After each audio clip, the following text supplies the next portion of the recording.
오늘은 종려주일이라서 제가 종려주일에 관계된 그 말씀을 하겠습니다. 오늘은 요한복음 12장 9절에서 19절의 말씀을 먼저 보도록 하겠습니다. 이 말씀을 통해서 종려주일에 관한 말씀을 나누겠습니다. 9절에서부터 19절까지 저랑 여러분이 교독을 하시겠습니다. 제가 9절입니다. 유대인의 큰 무리가 예수께서 여기 계신 줄을 알고 오니 이는 예수만 보기 위함이 아니요 죽은 자 가운데서 살리신 나사로도 보려 함이러라. 대제사장들이 나사로까지 죽이려고 모의하니 나사로 때문에 많은 유대인이 가서 예수를 믿음이러라. 그 이튿날에는 명절에 온 큰 무리가 예수께서 예루살렘으로 오신다는 것을 듣고 이 명절은 유월절을 말하는 거예요. 13절입니다. 종려나무 가지를 가지고 맞으러 나가 외치되 호산나 찬송하리로다 주의 이름으로 오시는 이 곧 이스라엘의 왕이시여 하더라. 예수는 한 어린 나귀를 보고 타시니 이는 기록된 바 시온 따라 두려워하지 말라 보라 너희 왕이 나귀 새끼를 타고 오신다 함과 같더라. 제자들은 처음에 이 일을 깨닫지 못하였다가 예수께서 영광을 얻으신 후에야 이것이 예수께 대하여 기록된 것인과 사람들이 예수께 이같이 한 것이니 생각났더라. 나사로를 무덤에서 불러내어 죽은 자 가운데서 살리실 때에 함께 있던 무리가 증언한지라. 이에 무리가 예수를 맞음은 이 표적 행하심을 들었으리러라. 바리새인들이 서로 말하되 볼지어다 너희 하는 일이 쓸데없다 보라 온 세상이 그를 따르는도다 하니라. 우리 함께 지금 제가 읽었던 마지막 구절 같이 읽습니다. 바리새인들이 서로 말하되 볼지어다 너희 하는 일이 쓸데없다 보라 온 세상이 그를 따르는도다 하니라. 아멘. 자, 오늘 이 말씀 가지고 함께 나눌 제목을 호산나 기대의 외침인가 진리의 고백인가.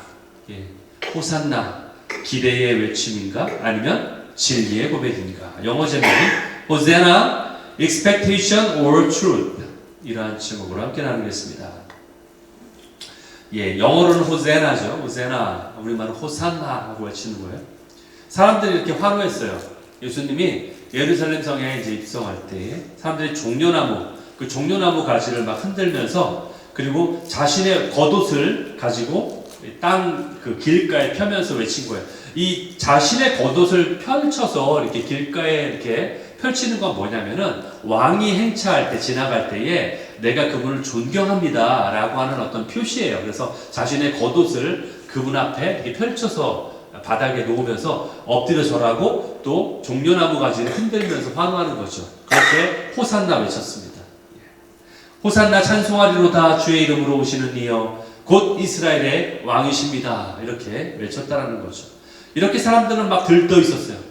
그런데 그 환호 뒤에 담긴 그 기대가 과연 예수님이 원하셨던 예수님의 그 뜻과 과연 일치했는가? 이것이 우리의 오늘 제목이며 또 이것이 우리의 어떤 살펴봐야 될 부분이라는 거였어요. 예수님이 물론 예루살렘을 방문한 거는 겉으로 보기에는 절기 때 유대인들은 예루살렘을 방문합니다. 거기에 성전이 있었기 때문에 절기가 되면은 다 같이 예루살렘을 방문하는 거예요. 그래서 예수님이 주로 어디에서 하셨어요? 주로 갈릴리에서 잘하셨잖아요. 그렇죠? 그래서 갈릴리에서부터 내려오는 거예요. 그래서 유대 그 요단강을 통해서 예루살렘으로 오시는 거죠. 그래서 절기가 되면은 모든 사방 각지에 있는 유대인들이 모이는 거예요. 예루살렘으로. 그래서 겉으로 보기에는 마치 예수님이 절기를 지키기 위해서 유월절이기 때문에 예루살렘에 방문하는 것처럼 보였습니다. 그러나 실제는 뭐예요? 실제는 왜 예루살렘으로 오시는 거였어요? 십자가를 지려고 오시는 거였어요. 그게 원래 목적이에요. 그러나 겉으로 봤을 때는 일반 사람들처럼 절기를 지키려고 예루살렘에 가시는구나 라고 생각이 되는 모습이었다는 거예요. 결국 예수님은 유월절의 어린 양으로서 인류의 죄를 구속한 인류의 죄를 구원하기 위한 그러한 제물이 되시려고 유월절의 어린 양의 제물이 되시려고 예루살렘에 오셨다는 거예요. 그렇기 때문에 이 방문은 단순한 방문이 아니라 하나님의 구원의 계획이 시작되는 출발점이었다는 거예요. 이제 드디어 시작이 되는 거예요. 마치 영화에서 어떤 뭔가 전개되는 어떤 그러한 모습이 보이듯이 이제 하나님의 구원이 이제 시작되고 그러한 거와 마찬가지인 거예요.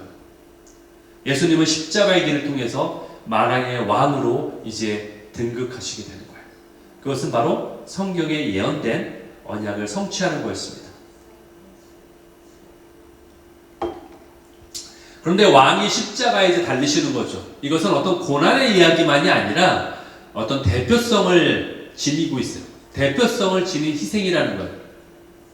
왕이 십자가에 달림을 통해서 우리도 십자가에 함께 달리는 거죠. 왕이 십자가에 달림을 통해서 그의 백성들도 함께 십자가에 달리는 거고, 왕이 부활하심을 통해서 우리도 백성들도 함께 부활할 수 있다라는 대표성을 지닌 의미를 가지고 있다는 거예요.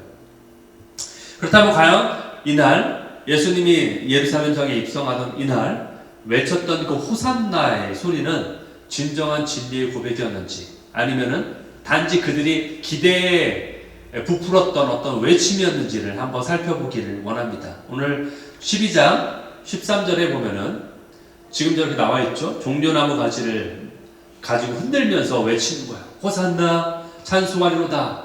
주의 이름으로 오시는 이여 이스라엘의 왕이시여. 이렇게 이들이 환호했습니다.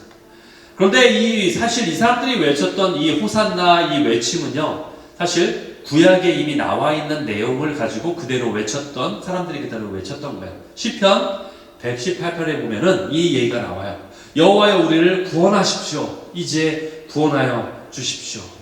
이렇게 외쳤다라는 거죠. 여러분, 유대인들은요, 종교가 그들의 삶이었어요. 유대인들은 지금도 마찬가지죠. 종교와 삶이 거의 똑같아요. 그렇기 때문에 이 내용을 너무나 잘 알고 있다는 거예요. 구약에 나와 있는 이 말씀을 너무나 잘 알고 있어요. 그래서 이들이 호산나의 뜻은 우리를 구하여 주십시오라는 절박한 외침의 내용이에요. 그 뜻이에요. 호산나라는 뜻이. 그러면서 동시에 구원이 여기에 있다. 구원이 여기에 있다라고 외치는 믿음의 선언이 바로 호산나라는 뜻입니다. 그런데 정작 이렇게 예수님 앞에서 호산나라고 외쳤지만, 예수님을 맞았지만, 예수님이 정말로 이들을 어떻게 구원하실지에 대해서는 이들이 알지 못했다라는 거예요. 우리를 구원해 주세요라고 정작 이들은 외쳤지만, 이들이 원하는 건 뭐냐면은, 유대인들은 자신들을 로마의 압제로부터 해방시켜줄 정치적인 그러한 메시아를 원했다라는 거예요. 나를 이 압제에서부터 구원할 정치적 메시아를 원했어요. 그러나 예수님은 그들의 기대와는 달리 고난의 메시아로 오셨어요. 그래서 십자가를 지시고 온 인류의 죄를 해결하려고 오셨다는 거예요. 마가복음 10장 45절 여기 이렇게 나와 있어요. 인자에 온 것은, 인자가 누구예요? 예수님이에요. Son of Man, 물론 사람의 아들이라는 그 비유적인 상징적인 표현인데, 이 인자라는 것이 사람의 아들이기 때문에 우리 일반 사람을 얘기하는 게 아니라 성경에서 인자라고 표현하는 것은 예수님을 뜻하는 거예요. 어떤 상징적인 의미를 가지고 있어요. 그래서 인자에 온 것은 자기 목숨을 많은 사람들의 대신 죽는 희생물로, 대속물로 드리기 위함이다 라고 성경은 분명히 말하고 있어요. 그래서 예수님은 당신께서 예루살렘에 가셔서 고난을 받으실 것이고, 그래서 그 다음에 또 죽임을 당하실 것을 제자들에게 미리 말씀하신 바 있습니다. 하지만 그것을 사람들은 그렇게 이해하지 못했다는 거예요. 그렇기 때문에 예수님이 이번에 예루살렘 성에 들어가실 때는 다른 때하고 다르게 뭔가 의도적으로 눈에 확연하게 드러나도록 입성하셨다는 거예요. 다른 때는 그렇게 의도적으로 사람들한테 눈에 띄도록 입성하지 않았어요. 그러나 이번에는 마치 왕의 행차하고 비슷하게 똑같이 그렇게 예루살렘 성에 들어가셨다는 거예요. 이것은 일부러 의도하신 거예요. 그런데 일반적인 왕의 입성은 어떻습니까? 왕은 백마를 타고 개선장군처럼 그렇게 입성하는 것이 일반적인 모습이에요. 그러나 예수님의 모습은 전혀 딴판이었어요. 달랐어요. 예수님은 아무도 타지 않은, 아무도 그동안 타지 않았던 어린 나귀를 타고서 예루살렘 성에 들어가셨어요. 근데 참 신기한 것은 이 예수님이 어린 나귀, 아무도 그동안 타지 않았던 그 어린 나귀를 타고 입성하는 이 모습은요, 이미 성경에 예언되어 있었던, 그것도 500년 전에 이미 그것이 예언되어 있었던 그런 내용이었어요. 바로 스가랴 선지자가 예언한 내용이었어요. 스가랴서 9장 9절에 보니까 너에게 왕이 올 것인데, 임할 것인데, 그때는 어린 나귀를 타고 올 것이다 라고 그렇게 예언이 되어 있는데, 그것이 바로 500년 후에 그 예언이, 저 예언이 바로 이루어진 거예요. 그 왕이 누구냐? 바로 메시아죠. 메시아이신 예수님이 그렇게 오실 것에 대한 예언이 벌써 스가랴에 나와 있다는 거예요. 그렇다면 사람들이 왜 이렇게 예수님이 입성하실 때에 열광했을까요? 어떻게 예수님의 소문을 들었을까요? 이 이유가 바로 오늘 본문 11절에 나와 있어요. 오늘 본문 11절, 12장 11절에 보니까 뭐라고 되어 있어요? 나사로 때문에, 그렇죠? 나사로 때문에 예수님을 믿었더라 라고 나와 있어요. 예수님이 이 예루살렘 성에 들어오시기 전에, 입성하시기 바로 전에 어떤 사건이 있었냐? 그 바로 전에 나사로를 살렸던 사건이 바로 그 전에 있었습니다. 그래서 이 나사로, 죽은 나사로를 살렸던, 나사로가 4일씩이나 그 무덤에 있었는데 그 4일씩이나 있었던 그 시체를 살렸던 이 사건 때문에 바로 예수님의 인기가 최고 절정에 오르는 계기가 되었다라는 거예요.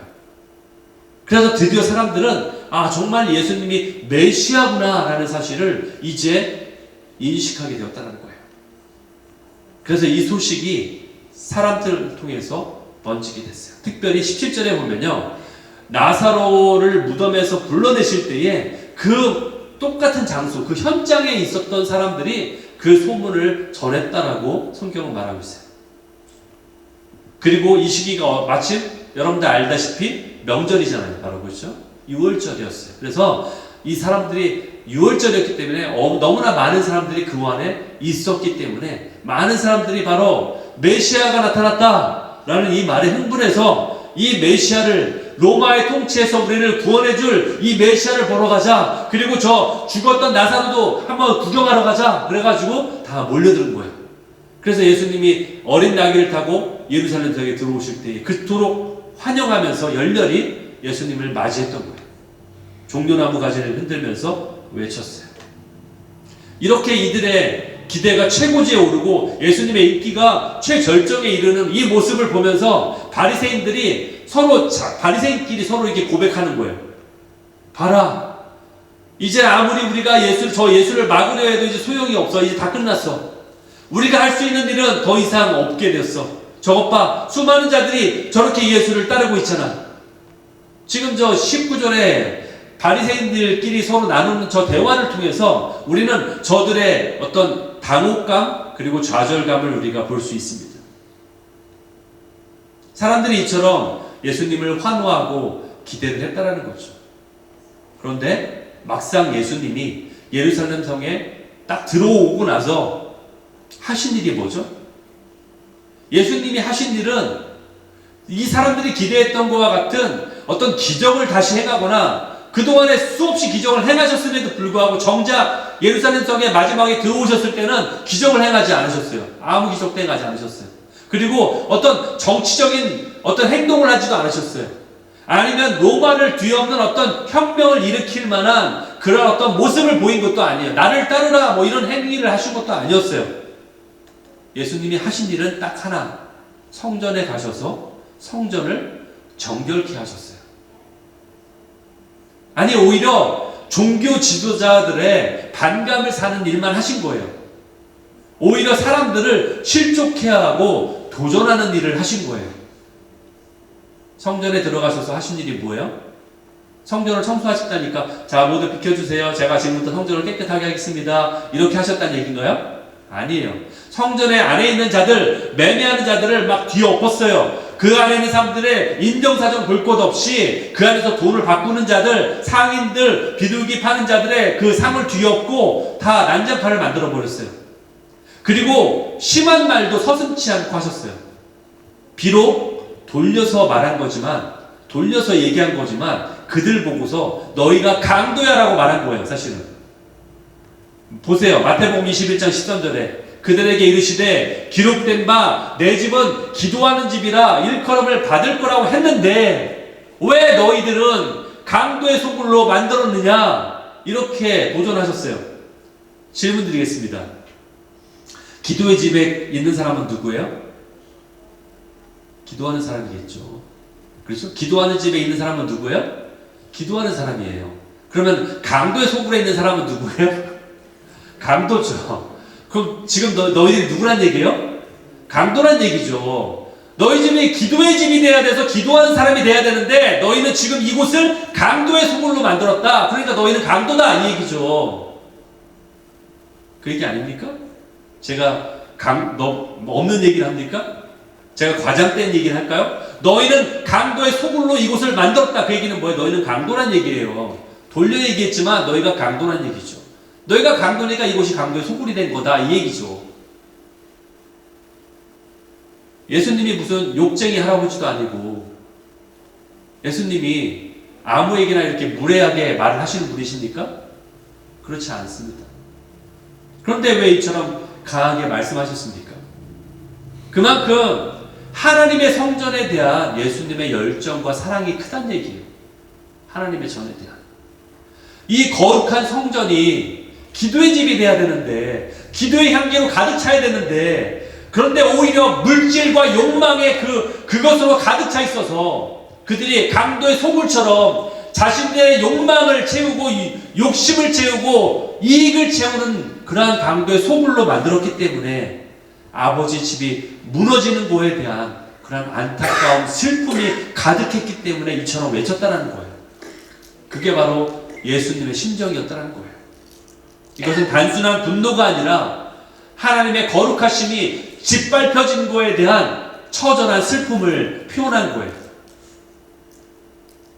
예수님은 이처럼 사람들이 기대했던 행동을 하지 않았어요. 아니, 예수님 사는 사람들이 이처럼 떠받들고 흥분했으면은 그래도 내가 저들의 좀 기대에 부응하기 위해서 좀 뭐 기적을 살짝 보여주기라도 하든가 맛보기라도 보여주던가 아니면 이들의 인기를 끌만한 어떤 연설을 하던가 아니면 이들에게 위로를 줄 수 있는 말을 하거나 뭐 이런 거 할 수 있었잖아요.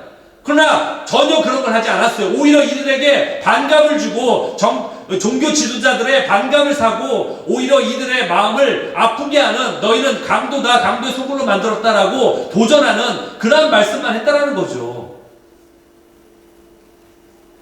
아마 이들이 처음에는 호산나 당신은 이스라엘의 왕입니다라고 이렇게 외쳤던 이들이 아마 이런 이유에서 며칠 뒤에 뭐라고 외쳤어요? 저를 십자가에 못 박아라. 단 5일 뒤에 바뀐 거예요. 5일 만에 처음에는 호산나 환영했던 이들이 뭐라고 외쳐요?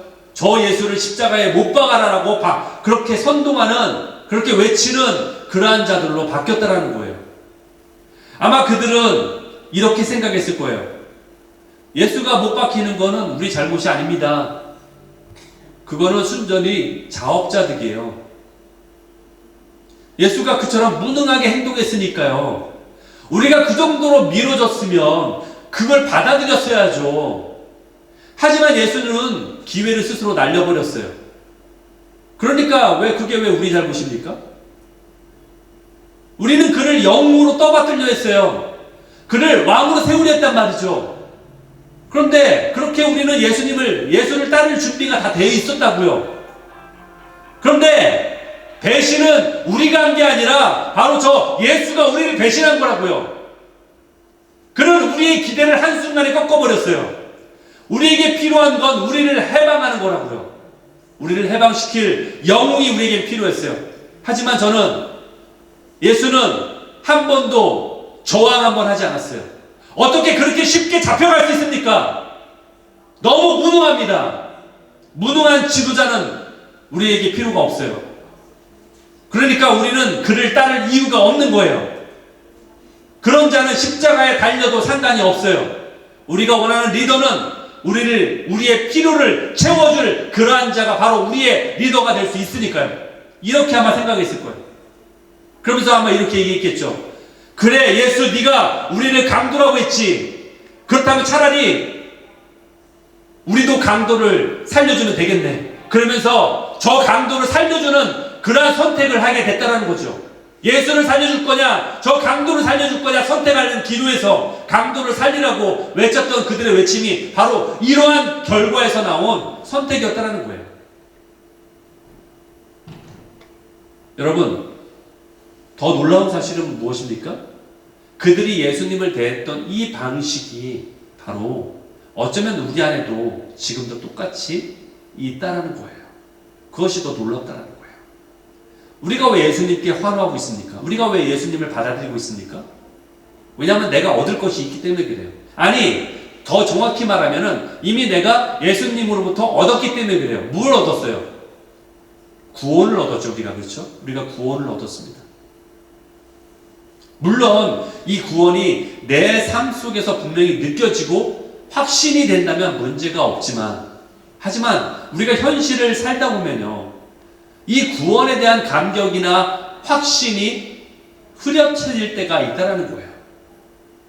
그래서 그럴 때마다 우리는 구원에 대한 감격보다는 내 눈에 보이는 현실적인 축복이 더 나에게 다가오게 된다는 거예요. 내가 원하는 걸 손에 넣었을 때 우리는 기뻐하고 환호하죠. 내가 원하는 걸 얻었으니까.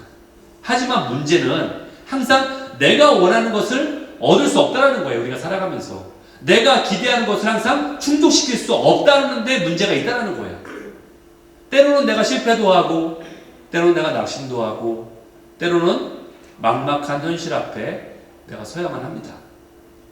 그럴 때마다 우리는 어떤 경험을 합니까? 내 기쁨이 꺼져버리기도 하고, 내 감정이 요동치기도 하고, 또 내 믿음이 어떨 때는 흔들리기까지 하는 그러한 경험을 하지 않습니까?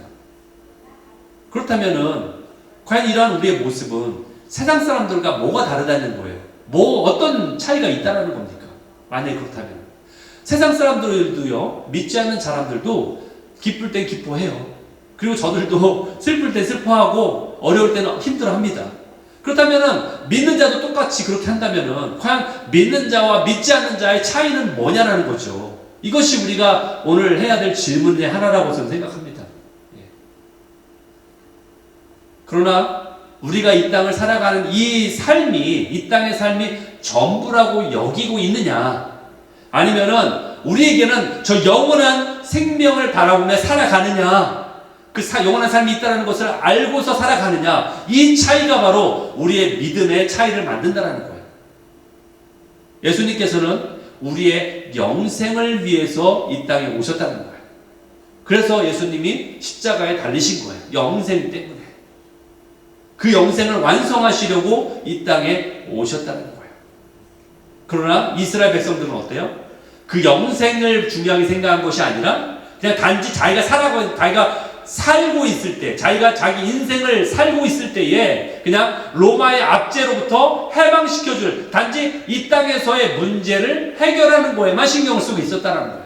그것이 전부였다는 거예요. 그런데 그 기대가 버려지게 되자, 그 기대를 충족시키지 못하자 예수를 자신들이 그냥 버려버린 거예요. 우리는 예수를 원하지 않는다. 저 강도를 차라리 살려줘라 라고 말했다는 거죠. 그러므로 우리는 주님의 영원한 뜻을 알게 될 때에 진정한 올바른 선택을 할 수 있게 된다는 거예요. 여러분, 주님은 다시 오십니다. 아멘? 주님은 다시 오세요. 왜냐하면 우리의 영원한 영생을 이루기 위해서, 완성시키기 위해 다시 오십니다. 그런데 예수님이 이미 오셨잖아요. 초림에. 그때는 왜 오셨어요? 우리의 죄를 해결하기 위해서, 구원을 시작하기 위해서 오셨어요. 그때가 시작이었어요. 그런데 시작이 있으면 이것의 끝이, 완성이 있어야 되잖아요. 그 완성이 언제가 이루어지는가? 예수님이 다시 오시는 그 재림의 완성이 이루어진다는 거예요. 요한계시록 19장 11절 13절에 이러한 말씀이 있습니다. 내가 하늘이 열린 것을 보니, 여기서 나는 사도 요한이에요.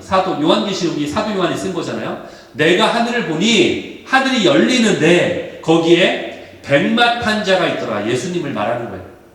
그러니까 미래에 이루어질 것을 미리 본 거예요. 미래에 있을 일을 미리 환상을 통해서 보여주신 거예요. 하나님이 사도 요한에게 보여주신 거예요. 그 보라, 내가 보니까 백마탄 사람이 있는데, 바로 예수님이 있는데 그 이름은 충신과 진실이라. 그가 공의로 심판하며 싸울 것인데 그의 눈은 불꽃과 같고 그의 머리는 많은 관들이 영광이죠. 면류관. 많은 영광이 있고 그리고 그가 피 뿌린 옷을 입었다.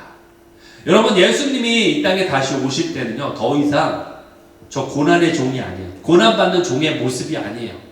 그래서 그때는 뭐라고 했어요? 우리가 6월절에 어린 양이다 라고 표현하죠. 예수님을 어린 양이라고 표현했어요. 그 얘기는 6월절에 제사로 드려지는 양이란 얘기예요. 그런데 예수님을 또 뭐라고 불러요? 유다의 사자다. 예. 이것은 다시 재림하실 예수님의 모습은 사자로 우리에게 표현되고 있어요. 더 이상 어린 양이 아니에요. 그것은 옛날 초림 때의 모습을 상징하는 얘기고 이제는 더 이상 어린 양의 예수님이 아니라 유다의 사자로 오시는 거예요. 그래서 만왕의 왕으로 오시는 거예요. 그것은 바로 만유를 이 땅을 심판하실 심판주로 오실 것을 우리에게 말씀하고 있다는 거예요. 요한계시록 19장 14절에서 16절에 보면 또 이렇게 나오죠. 계속 이어서 나오는데 하늘에 있는 군대들이 천사들이 그를 따를 것이다. 예수님을 따를 것이다. 그러면서 예수님의 입에서 예리한 검이 나올 것이고 그 말씀으로 만국을 치실 것이다. 그리고 친히 철장으로 그들을 다스릴 것이다. 그러면서 맹렬한 진노의 포도주 틀을 밟을 것이다 라고 나와 있어요. 여기 보면 예수님이 천군 천사를 이끌고 하늘의 권세로 다시 오신다라는 표현이 나와 있어요. 그래서 이 땅의 모든 자들을 믿는 자들을 구원하실 구세주로 그리고 이 땅을 심판하실 심판주로 그리고 모든 나라를 다스릴 만왕의 왕으로 오신다는 거예요. 그러면서 15절에 보니까 예수님의 발 아래 모든 대적이 예수님을 대치했던 예수님을 따르지 않았던 모든 대적들이 어떻게 될 것이다? 포도주 틀을 밟는 것처럼 될 것이다. 여러분들 이게 무슨 비유냐면은 이 중동 지역 있잖아요. 이스라엘도 마찬가지지만 중동 지역에서는 포도주를 만들 때 어떻게 포도를 넣는 틀이 있는데 그 틀이 옛날에는 기계가 없어서 사람이 직접 그 포도를 넣고서 그 위에 올라가서 발로 밟는 거예요. 그러면 포도주가 으깨지면서 포도주가 밑으로 나오겠죠. 그러면 포도주가 어때요? 그 포도주가 있으면 그 껍질이 있으니까 옷에 빨갛게 묻는 거예요. 포도에서 나온 그 빨간색이 옷에 묻는 거예요. 이 얘기는 뭐예요? 마치 그처럼 예수님이 발 아래에 모든 대적들을 밟아서 피가 예수님의 옷에 튀어서 빨갛게 될 정도로 그분의 심판은 두렵고 완전한 심판이 될 것이다 라는 것을 우리에게 보여주고 있는 거예요. 근데 여러분 이 환상이요 단지 사도 요한이 본 이 요한계시록만 나오는 것이 아니라 구약에도 이미 예언된 바 있습니다. 예수님이 오시기 전 구약에도 이것이 이미 예언되어 있어요. 시편 2편 9절에 보면은 너는 예수님을 말하는 거예요. 너는 철장으로 그들을 깨트리며 토기장의 그릇처럼 부수게 될 것이다. 이것을 예언하고 있습니다. 결국 무슨 얘기예요? 예수님이 다시 오신다는 재림은요, 예수님이 지금 초림하시기도 전에 이런 예언이 있다는 얘기는 뭐예요? 바로 이러한 재림의, 이러한 구원의 계획은, 하나님의 계획은 성경 전체를 관통하는 하나님의 계획이라는 얘기예요. 결국 이 하나님의 구원 계획은 우리를 창조하시기 전부터 이미 계획되어 있는 하나님의 계획이라는 거예요. 그것을 우리가 알 수 있다는 거예요. 결국 예수님은 만유의 주가 되십니다. 모든 우주의 주인이 되세요. 왕이 되세요. 만유의 왕이 되세요. 그런데 당시의 유대인들은 어떻게 생각했어요? 예수님을 그냥 유대인의 왕으로만 생각한 거예요. 자기들 유대인의 왕, 이스라엘의 왕으로만 생각한 거예요. 그런데 예수님은 유대인의 왕, 이스라엘의 왕으로만 오신 게 아니라 온 나라의 모든 만유의 왕으로 오신 분이세요. 근데 그것을 생각하지 못했다라는 거예요. 그러니까 그들이 원했던 메시아는 단지 자기들 나라만 회복시켜주고 구원해줄 메시아로만 좁게 생각한 거예요. 그러나 예수님은 온 인류를 구원한, 온 인류의 구원을 위해서 십자가에 달리셔야 하는 그 목적을 이루기 위해서 오셨다라는 것을 유대인들은 알지 못했다는 거예요. 그것의 차이가 있었던 것을 우리가 알 수 있습니다. 여러분, 환호하는 이 호산나라고 외치고 환호하는 무리들 가운데 예수님은 외로우셨을 것 같습니다. 제자들조차도 누가 높은 자리를 차지하느냐, 누가 예수님의 오른쪽 왼쪽에 앉느냐를 놓고 싸우고 경쟁했을 때 그때 예수님은 참 외로우셨을 거예요. 예수님의 행하신 큰 표적 때문에 많은 사람들이 따라왔지만 정치적 메시아를 원하는 것을 예수님은 알고 계셨기 때문에 그때 예수님은 외로우셨을 거예요. 호산나 외치는 저 무리들이 태세를 바꿔서 이제 예수를 못 박아라 라고 저주를 퍼부을 때 예수님은 외로우셨을 거예요. 심지어 제자들조차 십자가의 길을 이해하지 못했을 때 예수님은 외로우셨을 거예요. 오늘날도 여전히 많은 사람들이 자신의 기준으로 예수님을 따르고 있어요. 자신의 욕구를 채우려고, 자신의 원함을 이루기 위해서 예수님을 따르고 있습니다. 하지만 우리가 예수님을 따르는 이유는 그분의 뜻을 이루는 것이어야 돼요. 그리고 또 그분과 함께 주님이 네가 나와 함께 그 길을 동행해야 된다 라는 그 고난의 길을 동참하기 위해서입니다.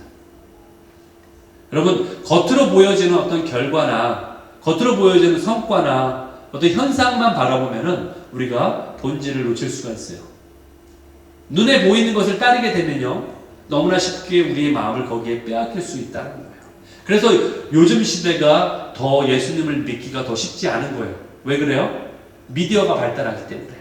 예전에는 못 봤으니까 거기에 대한 욕심도 생기지도 않고 거기에 대한 내 마음을 빼앗길 일이 없어요. 그러나 요즘 시대는 미디어가 발달하고 인터넷이 발달하고 유튜버가 발달하고 TV가 있고 모든 걸 다 보기 때문에 그것 때문에 우리의 눈이 시선이 하나님을 향하지 않고 오히려 세상의 것에 초점을 맞추기가 너무 쉽다라는 거예요. 그렇게 되면 어떻게 돼요? 우리가 세상의 가치에 휘둘리게 되고 세상의 급류에 떠내려가는 거예요. 세상의 급류에 떠내려가는 거예요. 우리는 너무나 쉽게 세상의 급류에 떠내려가요. 그건 뭐예요? 세상의 흐름에 떠내려가는 거죠. 세상의 트렌드에 떠내려가는 거죠. 그렇게 떠내려가면 어떻게 돼요? 그냥 가만히 있으면 떠내려가는 거예요. 여러분, 내가 이 자리에 있는데 급류가 물이 막 흘러와요. 근데 내가 떠내려가지 않으려면 어떻게 돼요? 발버둥 쳐야 돼요. 가만히 있으면 떠내려간다니까요. 여러분들이 신앙이 가만히 있으면 떠내려가는 거예요. 그래서 예전에 목사님들이 그런 예화한 거 들어봤죠. 우리의 신앙은 로켓이다.